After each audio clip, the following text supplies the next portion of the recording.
Hey my BL buddies, welcome back to Sangavi tax.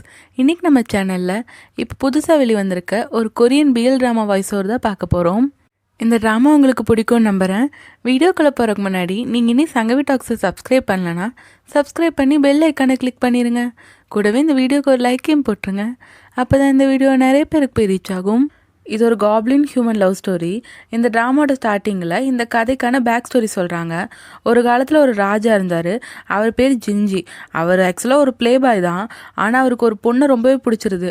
அந்த பொண்ணுக்கிட்ட போய் லவ் சொன்னால் அவங்களுக்கு ஆல்ரெடி கல்யாணம் ஆயிடுச்சு. ஸோ உங்களை லவ் பண்ண முடியாதுன்னு சொல்ல அந்த ராஜா கேட்குறாரு, அப்போது ஹஸ்பண்ட் இறந்ததுக்கப்புறம் என்னை லவ் பண்ணுவான்ட்டு. அதுக்கு அந்த பொண்ணு ஓகே சொல்லியிருக்கு. அதுக்கப்புறம் அப்படியே நாள் போக ஒரு கட்டத்தில் அந்த ராஜா இறந்துடுறாரு. அதுக்கப்புறம் அந்த பொண்ணோட ஹஸ்பண்டுமே இறந்துடுறாங்க. அப்போ ஒரு நாள் ராஜா ஆவியா அந்த பொண்ணை பார்க்க போயிருக்காரு. ஸோ அதுக்கப்புறம் அவங்க லவ் பண்ண ஸ்டார்ட் பண்ண மாதிரி தான் இந்த கதையில் சொல்கிறாங்க. அதுக்கப்புறம் பிறந்த குழந்தை தான் நம்ம ட்ராமாவோட ஹீரோ காப்ளின். அவனோட பேர் பீஹியோங். ஸோ இந்த பேக் ஸ்டோரியை காட்டிட்டு இப்போ கதையை ஆரம்பிக்கிறாங்க. ஸ்டார்டிங்லே நம்ம ஹீரோ, அதாவது இன்னொரு ஹீரோ தான், அவன் புள்ளி விவரத்தோட நிறையா டீட்டெயில்ஸ்லாம் சொல்லிட்டு அவன் ஒரு வாய்ஸ் ஓவர் பண்ணுறான். அதில் நம்ம வாழ்க்கையில் நம்மளுக்கு தேவைப்படுறனால நம்ம எல்லோரும் மாஸ்க் போட்டு தான் சுற்றிட்டு இருக்கோங்கிற மாதிரி அவன் சொல்லிகிட்டு இருக்க. இப்போ 2 கப்பல்ஸாட்ட காட்டுறானுங்க. அவனுங்க சீனை காட்டவே முடியல, அந்த மாதிரி தான் சீன் போயிட்டுருக்கு.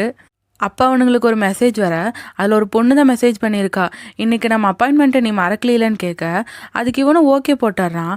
அதுக்கப்புறம் அவங்க வேலையை கன்டினியூ பண்ணிகிட்ருக்காங்க. இப்போ அந்த மெசேஜ் போட்ட பொண்ணை காட்டுறாங்க. அவள் பேர் சாம்சின். இவன் ஓகேன்னு அனுப்பின மெசேஜை பார்த்துட்டு அவளும் சரின்னு ஃபோனை உள்ளே வச்சுட்டு எங்கேயோ கிளம்புறா. இப்போ இன்னொரு பையனை காட்டுறாங்க. அவன் பேர்லாம் நம்மளுக்கு சொல்லலை. அவன் சுத்தியில் எடுத்துகிட்டு ஒருத்தங்க பின்னாடி வர, அந்த ஆள் பயந்துட்டு அங்கேருந்து ஓடிடுறாங்க. பார்த்தா அவன் சுத்தியில் எடுத்துகிட்டு ஏதோ ஒரு இடத்துல ஆணி அடிக்க தான் வந்திருக்கான். இவர் ஓடுறத பார்த்து சிரிச்சுட்டு அவனோட வேலையை கன்டினியூ பண்ணிகிட்டு இருக்கான். இன்னொரு பக்கம் இன்னொருத்தனை காட்டுறாங்க. அவனை ரொம்ப சஸ்பீசியஸாக தான் காட்டுறாங்க. அப்படியே நம்ம ஹீரோட வாய்ஸ் ஓவரையும் கன்டினியூ பண்ணுறாங்க. நம்ம அப்படி போட்டிருக்க மாஸ்க்குக்கு பின்னாடி ஒரு சீக்ரெட்டோ ஏதோ ஒரு விஷயத்த நம்ம மறைச்சிட்டு தான் இருப்போம். ஆனால் ஒரு நாள் யாராவது ஒருத்தர் அதை நம்மளை ரிமூவ் பண்ண வைப்பாங்கன்னு சொல்லிட்டு இப்போ எனக்கு நடந்துட்டுருக்க மாதிரின்னு சொல்கிறாங்க. பார்த்தா அவன் மடியில் பியூஹிங் இருக்கான்ல, அவன் படுத்துட்ருக்கான். இதில் பீஹியோங் வேற என்னை விட்டு போயிடாதன்னு சொல்லிட்டு அவன் அந்த தூக்கத்திலேயே அவனை பார்த்து அழுதுட்ருக்க. இவன் பாதிரி தள்ளிப்போன்னு சொல்லிட்டு இருக்கான். ஸோ இப்போ அப்படியே என்னாச்சுன்னு காட்டுறாங்க. ஒரு 36 மணி நேரம் முன்னாடி காட்டுறாங்க. இப்போ ஃப்ளாஷ்பேக் காட்டுற நம்ம இன்னசென்ட் ஹீரோ பேர் ஜியும். ஸோ ஜியுமும் அவங்க தாத்தாவும் கிராமம் சைடில் இருக்கவங்க போல். அவங்க தாத்தா இவன் சியோலுக்கு போகிறக்காக நிறையா ஏற்பாடு பண்ணி வச்சுருக்காரு. அங்கே உனக்கு நான் வீடெல்லாம் பார்த்து வச்சுட்டேன், இந்த காசு வச்சுக்கோன்னு பார்த்து வழி அனுப்புகிறாரு. அதோட அவங்க தாத்தா சொல்கிறாரு, ஒருவேளை உனக்கு அங்கே கஷ்டமாக இருந்தால் நீ உடனே திரும்பி வந்துடு, நம்ம ஃபார்மே பண்ணிக்கலாம், நீ அங்கே கஷ்டப்படாதன்னு சொல்ல. இவன் சொல்கிறான், இல்லை நான் திரும்பி வரமாட்டேன்ட்டு என்னமோ உணர்ச்சி பொங்க சொல்லிட்டு இருக்கான். பார்த்தா அங்கே ஒரு நோட்டீஸை காட்டுறான். அங்கே ஒரு ஆடிஷன் அட்டன் பண்ண தான் போகிறான் போல், அடுத்து வரப்போகிற ஒரு மூவிக்காக. ஸோ அதில் ஜெயிச்சுட்டு தான் நான் வருவேன்ட்டு அவங்க தாத்தா கூட உறுதியாக சொல்லிகிட்டு இருக்கான். ஆனால் சியோலுக்கு வந்து அடுத்த நிமிஷமே இவன் ரொம்ப வெள்ளந்தியான ஆள் போல், இவன் ஃபுல்லாக ஏமாத்துட்டு தான் இருக்கான். ஏன்னா இவங்க தாத்தா ஆல்ரெடி வீடு பார்த்து வச்சுருக்கேன்னு சொல்லியிருப்பார்ல, அவர் வந்து ஜஸ்ட்டு ஃபோனில் தான் கன்ஃபார்ம் பண்ணியிருப்பார் போல். அவருக்கு ஆசை கொடுத்து வேறு ஏமாந்துட்டார். இப்போ அவன் அந்த வீட்டுக்கு போய் பார்த்தா அங்கே ஆல்ரெடி ஒரு ஆள் இருக்கான். அவன் ஜியோமை போட்டு ரொம்பவே திட்டுறான், என்ன நீ ஸ்டாக் பண்ண வந்திருக்கியாங்கிற மாதிரி. அவன் அங்கேருந்து துரத்தி விட இவன் என்ன பண்ணுறதே தெரியாமல் அந்த வீட்டு முன்னாடி உட்காந்துட்டு இருக்கான். அதுக்கப்புறம் எமர்ஜென்சி நம்பரை கூப்பிட்டு பார்க்குறான். அந்த ரியல் எஸ்டேட் இருப்பாங்கல்ல, அவங்க நம்பரை கூப்பிட்டு பார்க்குறான். எதுலேயுமே இவனுக்கு ஒரு ஹெல்ப்பே கிடைக்கல. அதுக்கப்புறம் இவங்க தாத்தா கால் பண்ணி பேசினா அவரே பாவம் ஊரில் உடம்பு சரியில்லாமல் இருக்கார் போல். இவன் இங்கே கஷ்டப்படுறது அவர்கிட்ட சொல்ல முடியாதுல்ல, அதனால் இவன் சொல்லாமல் அங்கேயே சோகமாக உட்காந்துட்ருக்க.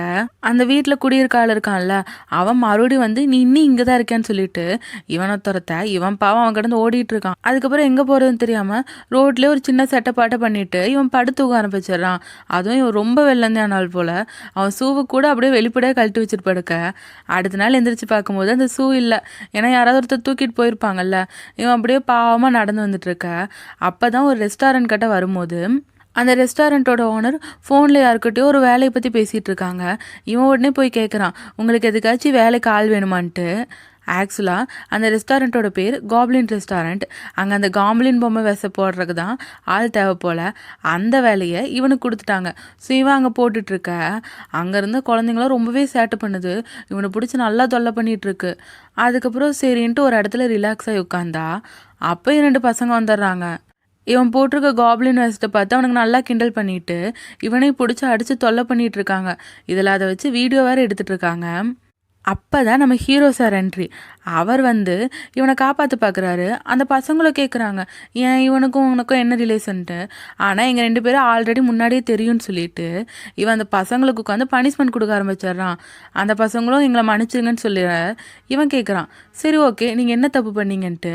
ஆனால் அந்த பசங்க என்ன நினச்சிட்டாங்க, இவன் இவ்வளோ நேரம் அந்த காப்ளின் வயசப்பட்டு இருந்த ஜியூமை அடித்து தொல்லை பண்ணானுங்கள்ல, அதுக்கு தான் உட்கார வச்சான்னு நினச்சிட்டு அவர் அடித்ததுக்கு வீடியோ எடுத்ததுக்கு அவர் ரொம்ப தொல்லை பண்ணதுக்கு சாரின்னு சொல்ல, இவன் அதுக்காகலாம் அவங்களுக்கு பனிஷ்மெண்ட் கொடுக்கல.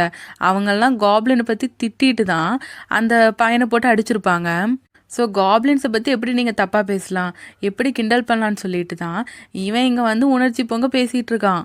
இதில் ஜியோமை பார்த்து, நீ போட்டிருக்க வேஷத்தை பாரு, கொம்பு வேற வச்சிருக்க, காப்ளின்ஸ்க்கெல்லாம் கொம்பே இருக்காது, அவங்களோட விதம் கூட எப்படி இருக்குன்னு தெரியாமல் நீ எல்லாம் வேஷம் போடுற, நீ எல்லாம் என்ன ஆக்டருங்கிற மாதிரி அவன் ஜியோமை பிடிச்சி திட்ட ஆரம்பிக்க. ஆக்சுவலாக இப்போ நம்ம ஹீரோட மூஞ்சை வந்து சரியாகவே காட்டல. அவன் போட்டிருக்க அந்த கேப்பாட்டை போட்டிருக்கிறதுல அவன் கண்ணெல்லாம் மறைச்சி தான் இருக்குது. அப்போ ஜியூமும் கூட அவன் மாஸ்க் போட்டிருக்கான்ல, அதனால் அவன் முகமும் இவனுக்கு தெரியல. அப்போ ஜியும் கத்துறான், என்னமோ உனக்கு ஆக்டிங் பற்றி தெரிஞ்ச மாதிரிலாம் பேசாத, உனக்கு ஒன்றுமே தெரியாமல் அடுத்தவங்களை பற்றி பேச வராதுன்னு சொல்ல, இப்போ திட்டிகிட்டு இருந்தவன் போடாடேன்னு சொல்லிட்டு அவன் பாட்டுக்கு அங்கேருந்து போயிடுறான். ஆனால் ஜியும் அப்பயும் கத்திக்கிட்டு இருக்கான், ஒரு நாள் என்ன நீ டிவியில் பார்ப்ப, அதுக்காகவே நீ நல்லா இருக்கணும்னு வேண்டிக்கிறேன்ட்டு. இவன் அப்பயும் ரொம்ப பாவமாக தான் திட்டிகிட்டு இருக்கான். இவனுக்கு நல்லா கூட திட்ட வரல. அதுக்கப்புறம் அந்த வேலை முடிஞ்சுன்னு இவன் அந்த வேஷத்தில் கழட்டி கொடுத்துட்ருக்க. அங்கே பார்ட் டைம் ஜாப் வேணும்ன்ட்டு ஒரு நோட்டிஃபிகேஷன் பார்த்துருப்பான். அதனால் அந்த லேடி கிட்ட கேட்கலான்னு போகிறான். அப்பன்னு பார்த்து இதுக்கு முன்னாடி ஏதோ பசங்க பிரச்சனை பண்ணாங்கல்ல, அவங்க அப்பாவை கூட்டிகிட்டு வந்துடுறான். அது யாருன்னு பார்த்தா, இதுக்கு முன்னாடி இவன் வீடுன்னு போய் பார்த்தான்ல, அங்கே ஒரு ஆள் திட்டி அனுப்பிச்சிருப்பான்ல, அவன் தான். அவன் உடனே இவனை மறுபடியும் திட்ட ஆரம்பிச்சிடறான். ஸ்டாக்கர் நீ இங்கேயும் வந்துட்டான்ட்டு அவனை மறுபடியும் துரத்திட்டு போயிட்டுருக்க. இவன் என்ன பண்ணுறதுன்னு தெரியாமல் ஓடிட்டுருக்கான். அப்புறம் எப்படியோ ஒரு இடத்துல ஒளிஞ்சுக்கிறான். அப்போ கரெக்டாக நம்ம ஹீரோ வரான், அதாவது பிஹோங் தான். ஆனால் பிஹோங் என்ன பண்ணுறான்னா, அவன் மாஸ்டர்ன்னு சொல்லிட்டு ஜியோம் உடனே ஹக் பண்ணிக்கிறான். அதுவும் ரொம்ப எமோஷ்னலாக வேற பார்த்துட்டு அவன் ஜியோமை கிஸ் பண்ண இவனுக்கு என்ன பண்ணுறதுனே தெரியல. ஸோ பிஹோங் இது பண்ணுறக்கான பேக் ஸ்டோரி என்னன்னு நம்மளுக்கு இன்னும் சொல்லலை. அதுக்கப்புறம் தான் இதுக்கு முன்னாடி காட்டினாங்கல்ல அந்த சீன் காட்டுறாங்க. பிஹோங் ஜியோமோட மடியில் படுத்து அழுதுட்டு இருப்பான்ல, அந்த சீன். ஜியும் புலம்பிகிட்டு இருக்கான். ஏன்னா அவனோட ஃபஸ்ட்டு கிஸ்ஸே இப்படி நடந்துச்சுல, அதுவும் இவங்க ஃபஸ்ட் டைம் மீட் பண்ண உடனே இவன் கிஸ் பண்ணிட்டான். என் ஃபஸ்ட்டு கிஸ் இப்படியா நடக்கணுங்கிற மாதிரி அவன் புலம்பிகிட்டு இருக்க. இப்போ அந்த வீட்டில் தான் பிஹோங்கோட ஃப்ரெண்டு இருப்பான் போல். அவன் குளிச்சுட்டு வரும்போது திடீர்னு யாரோ கத்துற சத்தம் கேட்குது. அவனும் பதறிட்டு ஓடி வந்து பார்க்குறான். பார்த்தா ஜியும் பக்கத்தில் பிஹோங் வந்திருக்கான். அதனால தான் அவன் கத்திட்டு இருக்கான் போல். ஆனால் பிஹோங் என்ன ஆகுறான்னா, திடீர்னு மயக்கம் போட்ட மாதிரி கீழே விழுந்துடுறான். அவன் விழுகிறத பார்த்தோன்னே பிஹோங்கோட ஃப்ரெண்டும், உனக்கு என்னாச்சுன்னு அவனோட ஃப்ரெண்டு பதறிட்டே வர, அவன் டவல் கட்டியிருப்பான், அது வேற அவுந்துருச்சு. இவனுங்க பண்ணுறதெல்லாம் பார்த்து ஜியும் பயங்கர சாக்கில் இருக்கான். அவன் நினச்சி பார்க்குறான், தாத்தா என்னால் கண்டிப்பாக ஜெயிக்க முடியுமான்ட்டு. ஏன்னா இந்த சியோல் நம்பி அவன் வந்திருப்பான். அங்கே வந்ததுக்கப்புறமே இவனுக்கு நடக்கிறது எதுவுமே சரியில்லையே. இதோட இந்த எபிசோட் முடியுது. இந்த எபிசோடோட என் கிரெடிட்ஸில் காட்டுறாங்க. ஆக்சுவலாக பிஹோங் தான் அதுக்கு முன்னாடி கேப் போட்டு வந்திருந்தான்ல அவன் போல். அது நம்மளுக்கு நல்லாவே தெரியும். அந்த ஹோட்டலோட ஓனர் வந்து அங்கே பாட்டு வேற போட்டு விட்ருப்பாங்க. ஆனால் இவனுக்கு தான் பிடிக்கல அந்த காப்ளின் வேஷத்தை அவங்க கிண்டல் பண்ணது. அதனால் அந்த பாட்டை விட கட் பண்ணி விட்டுருப்பான்.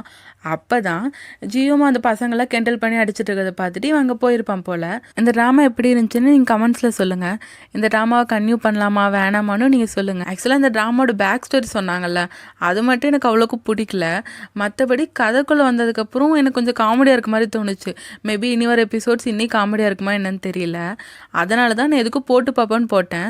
உங்களுக்கு பிடிச்சிருக்கா, இதை கன்டினியூ பண்ணலாமா வேணாமான்னு நீங்கள் கமெண்ட்ஸில் சொல்லுங்கள். நான் ஆல்ரெடி சொல்லியிருந்தேன்ல சில மினி ட்ராமாஸ் நான் கன்டினியூ பண்ணுறேன்ட்டு, அந்த மாதிரி போடுற ட்ராமா தான் இது. இதுக்கப்புறம் நான் மீ&தி ஆல்ரெடி போட்டுட்ருக்கேன்.